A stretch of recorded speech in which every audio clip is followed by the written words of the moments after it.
माघ महात्म्य। इसके अंतर्गत आज सुनेंगे मृग श्रृंग मुनि का भगवान से वरदान प्राप्त करके अपने घर लौटना। वशिष्ठ जी कहते हैं, हे राजन, मैं माघ मास का प्रभाव बतलाता हूं, सुनो। इसे भक्ति पूर्वक सुनकर मनुष्य सब पापों से मुक्त हो जाता है। प्राचीन रथंतर कल्प के सत्ययुग में कुत्स नाम के एक ऋषि थे जो ब्रह्मा जी के पुत्र थे। वे बड़े ही तेजस्वी और निष्पाप थे। उन्होंने कर्दम ऋषि की सुंदरी कन्या के साथ विधि पूर्वक विवाह किया। उसके गर्भ से मुनि के वत्स नामक पुत्र हुआ जो वंश को बढ़ाने वाला था। वत्स की 5 वर्ष की अवस्था होने पर पिता ने उसका उपनयन संस्कार करके उन्हें गायत्री मंत्र का उपदेश किया। अब वे ब्रह्मचर्य का पालन करते हुए भृगुकुल में निवास करने लगे। प्रतिदिन प्रातःकाल और सायंकाल अग्निहोत्र, तीनों समय स्नान और भिक्षा के अन्न का भोजन करते थे। इंद्रियों को काबू में रखते, काला मृग चर्म धारण करते और सदा स्वाध्याय में संलग्न रहते थे।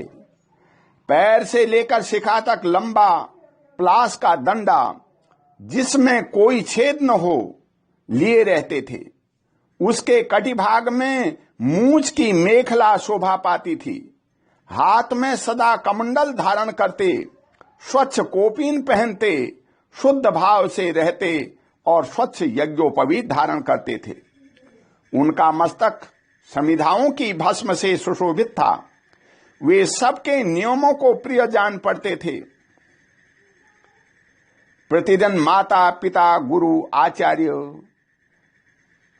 बड़े बूढ़ों, सन्यासियों और ब्रह्मवादियों को प्रणाम करते थे। बुद्धिमान वश ब्रह्म यज्ञ में तत्पर रहते और सदा शुभ कर्मों का अनुष्ठान किया करते थे। वे हाथ में पवित्री धारण करके देवताओं, ऋषियों और पितरों का तर्पण करते थे। फूल, चंदन और गंध आदि को कभी हाथ से छूते भी नहीं थे। मौन होकर भोजन करते।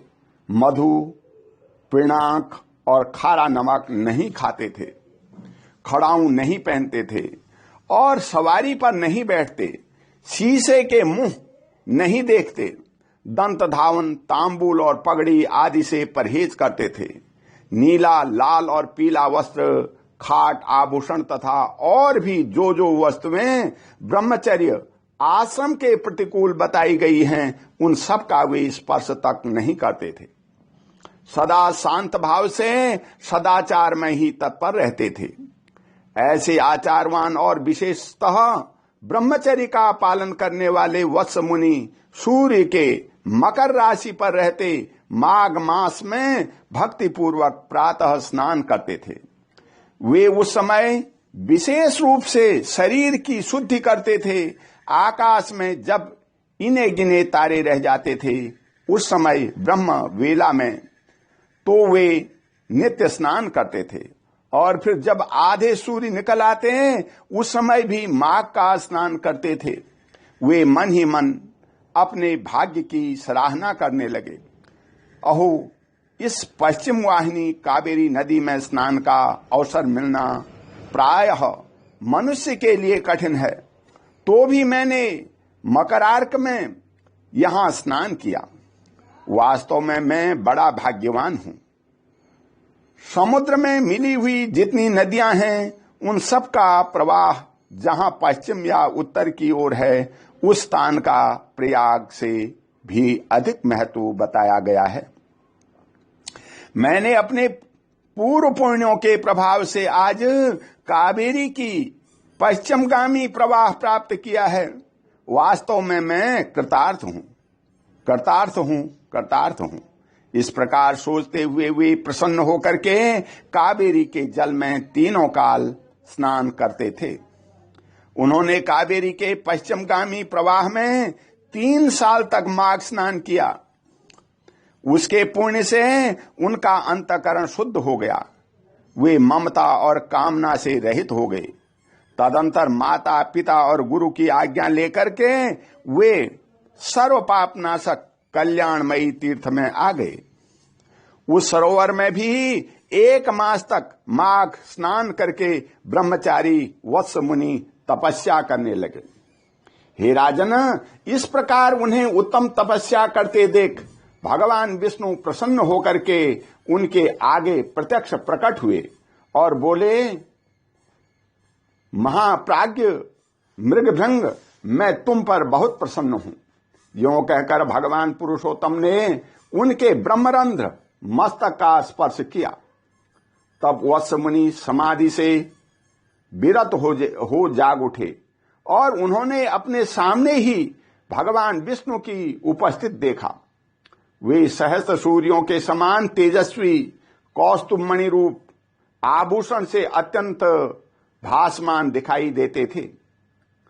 तब मुनि ने बड़े वेग से उठ करके भगवान को प्रणाम किया और बड़े भाव से सुंदर स्तुति की। भगवान ऋषिकेश की स्तुति और नमस्कार करके वत्स मुनि अपने मस्तक पर हाथ जोड़े चुपचाप भगवान के सामने खड़े हो गए। उस समय उनके नेत्रों से आनंद के आंसू बह रहे थे और सारे शरीर में रोमांच हो आया था। तब श्री भगवान ने कहा, हे मृगसंग, तुम्हारी इस स्तुति से मुझे बड़ी प्रसन्नता हुई है।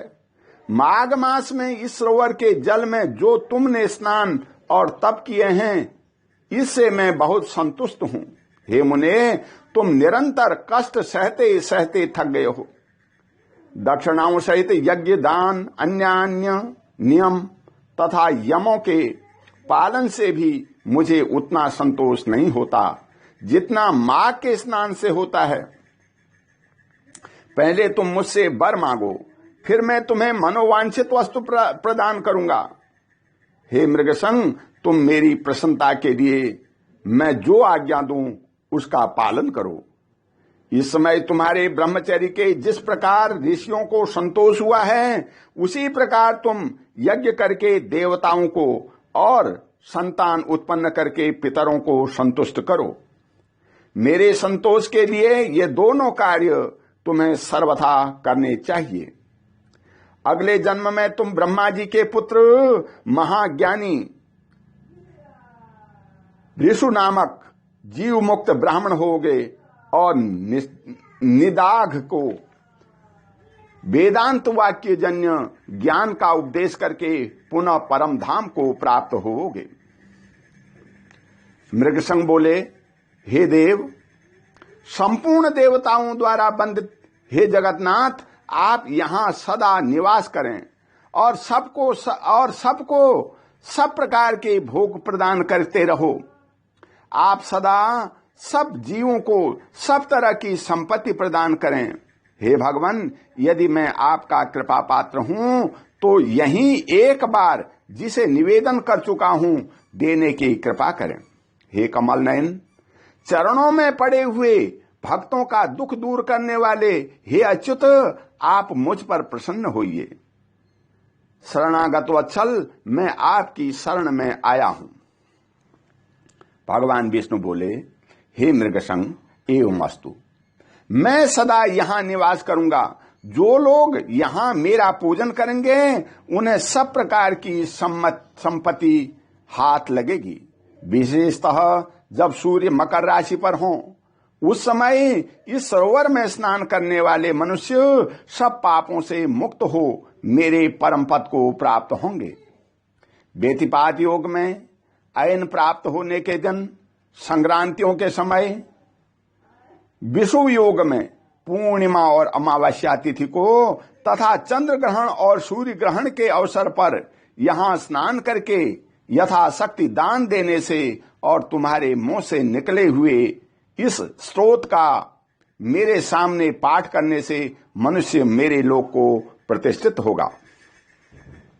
भगवान गोविंद के यों कहने पर उन ब्राह्मण कुमार ने पुनः प्रणाम किया और भक्तों के अधीन रहने वाले श्री हरि से फिर एक प्रश्न किया, हे कृपानिधि, हे देवेश्वर, मैं तो कुत्स मुनि का पुत्र वत्स हूं। फिर मुझे आपने मृगशृंग कहकर क्यों संबोधित किया? श्री भगवान बोले, हे ब्राह्मण, इस कल्याण सरोवर के तट पर जब तुम तपस्या करने में लगे थे, उस समय जो मृग प्रतिदिन यहाँ पानी पीने आते थे, वे निर्भय होकर के तुम्हारे शरीर में अपने सींग रगड़ा करते थे। इसी से श्रेष्ठ महर्षि तुम्हें मृगसंग कहते हैं। आज से सब लोग तुम्हें मृगसंग ही कहेंगे। यूं कहकर के सबको सब कुछ प्रदान करने वाले भगवान सर्वेश्वर वहां रहने लगे। तदंतर मृगसंग मुनि ने भगवान का पूजन किया और उनकी आज्ञा लेकर के वे उस पर्वत से चले गए।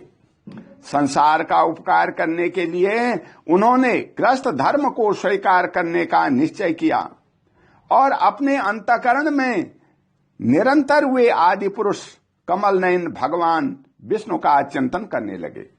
अपनी जन्मभूमि भोजराज नगर में घर आकर उन्होंने माता और पिता को नमस्कार करके अपना सारा समाचार कह सुनाया।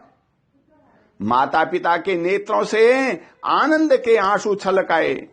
उन्होंने पुत्र को छाती से लगाकर बारंबार उसका मस्तक सूंघा और प्रेम पूर्वक अभिनंदन किया। वत्स अपने गुरु को प्रणाम करके फिर स्वाध्याय में लग गए। पिता, माता और गुरु तीनों की प्रतिदिन सेवा करते हुए उन्होंने संपूर्ण वेदों का अध्ययन किया और गुरु की आज्ञा ले विधि पूर्वक व्रत स्नान और उत्सर्ग का कार्य पूर्ण किया। तत्पश्चात महामना मृगसंग अपने पिता से इस प्रकार बोले, हे तात, पुत्र की उत्पत्ति के लिए पिता और माता को जो क्लेश सहने पड़ते हैं, उनका बदला 100 वर्षों में भी नहीं चुकाया जा सकता। अतः पुत्र को उचित है कि वह माता पिता तथा गुरु का भी सदा ही प्रिय करे। इन तीनों के अत्यंत संतुष्ट होने पर सब तपस्या पूर्ण हो जाती है। इन तीनों की सेवा से ही सबसे बड़ा तप कहा गया है। इनकी आज्ञा का उल्लंघन करके जो कुछ भी किया जाता है वह कभी सिद्ध नहीं होता। विद्वान पुरुष इन्हीं तीनों की आराधना करके तीनों लोकों पर विजय पाता है। जिससे इन तीनों को संतोष हो, वही मनुष्यों के लिए चारों पुरुषार्थ कहा गया है। इसके सिवा जो कुछ भी है वह उपधर्म कहलाता है।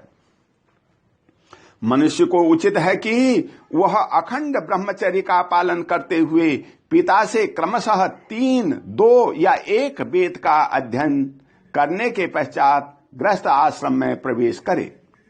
यदि पत्नी अपने वश में रहे तो गृहस्थ आश्रम से बढ़कर के दूसरी कोई वस्तु नहीं है। पति और पत्नी की अनुकूलता धर्म, अर्थ और काम की सिद्धि का प्रधान कारण है। यदि स्त्री अनुकूल हो तो स्वर्ग से क्या लेना है, घर ही स्वर्ग हो जाता है। और यदि पत्नी विपरीत स्वभाव की मिल गई तो नरक में जाने की क्या आवश्यकता है। यदि नरक का दृश्य उपस्थित हो जाता है, सुख के लिए गृहस्थाश्रम स्वीकार किया जाता है, किंतु वह सुख पत्नी के अधीन है। यदि पत्नी विनयशील हो तो धर्म, अर्थ और काम की प्राप्ति निश्चित है। जो गृह कार्य में चतुर, संतानवती, पतिव्रता, प्रिय वचन बोलने वाली और पति के अधीन रहने वाली है, ऐसी उपयुक्त गुणों से युक्त नारी स्त्री के रूप में साक्षात लक्ष्मी है। इसलिए अपने समान वर्ण की उत्तम लक्षणों वाली भार्या से विवाह करना चाहिए। जो पिता के गोत्र अथवा माता के सपिंडन में उत्पन्न न हुई हो वह स्त्री विवाह करने योग्य होती है तथा उसी से द्विजों के धर्म की वृद्धि होती है। जिसको कोई रोग न हो, जिसके भाई हों, जो अवस्था और कद में अपने से कुछ छोटी हो, जिसका मुख सौम्य हो तथा जो मधुर भाषण करने वाली हो, ऐसी भार्या के साथ द्विज को विवाह करना चाहिए। जिसका नाम पर्वत, नक्षत्र, वृक्ष, नदी, सर्प, पक्षी तथा नौकरों के नाम पर न रखा गया हो, उसके नाम में कोमलता हो, ऐसी कन्या से बुद्धिमान पुरुष को विवाह करना चाहिए। इस प्रकार उत्तम लक्षणों की परीक्षा करके ही किसी कन्या के साथ विवाह करना चाहिए। उत्तम लक्षण और अच्छे आचरण वाली कन्या पति की आयु बढ़ाती है। अतः हे पिताजी, मेरी भार्या कहां मिलेगी? कुछ ने कहा, परम बुद्धिमान मृगसंग, इसके लिए कोई विचार न करो। तुम्हारे जैसे सदाचारी पुरुष के लिए कुछ भी दुर्लभ नहीं है। जो सदाचारहीन, आलसी, मार्ग स्नान न करने वाले, अतिथि पूजा से दूर रहने वाले, एकादशी को उपवास न करने वाले, महादेव जी की भक्ति से शून्य, माता पिता में भक्ति न रखने वाले, गुरु को संतोष न देने वाले, गौओं की सेवा से विमुख, ब्राह्मणों का हित न चाहने वाले, यज्ञ होम और श्राद्ध न करने वाले, दूसरों को न दे करके अकेले खाने वाले, दान धर्म और शील से रहित तथा अग्निहोत्र न करके भोजन करने वाले हैं, ऐसे लोगों के लिए ही वैसी स्त्रियां दुर्लभ हैं। हे बेटा, प्रातःकाल स्नान करने पर माघ का महीना विद्या, निर्मल कीर्ति, आरोग्य, आयु, अक्षय धन, समस्त पापों से मुक्ति तथा इंद्रलोक प्रदान करता है। हे बेटा, माघ स्नान सौभाग्य, सदाचार, संतान वृद्धि, सत्संग, सत्य, उदार भाव, ख्याति, शूरता और बल सब कुछ देता है। कहां तक गिनाऊं? यह क्या क्या नहीं देता। हे पुण्यात्मन, कमल के समान नेत्रों वाले भगवान विष्णु माघ स्नान करने से तुम पर बहुत प्रसन्न हैं। वशिष्ठ जी कहते हैं, हे राजन, पिता के ये सत्य वचन सुन करके मृगसंग मुनि मन ही मन बहुत प्रसन्न हुए। उन्होंने पिता के चरणों में मस्तक झुकाकर पुनः प्रणाम किया और दिन रात वे अपने हृदय में श्री हरि का ही चिंतन करने लगे।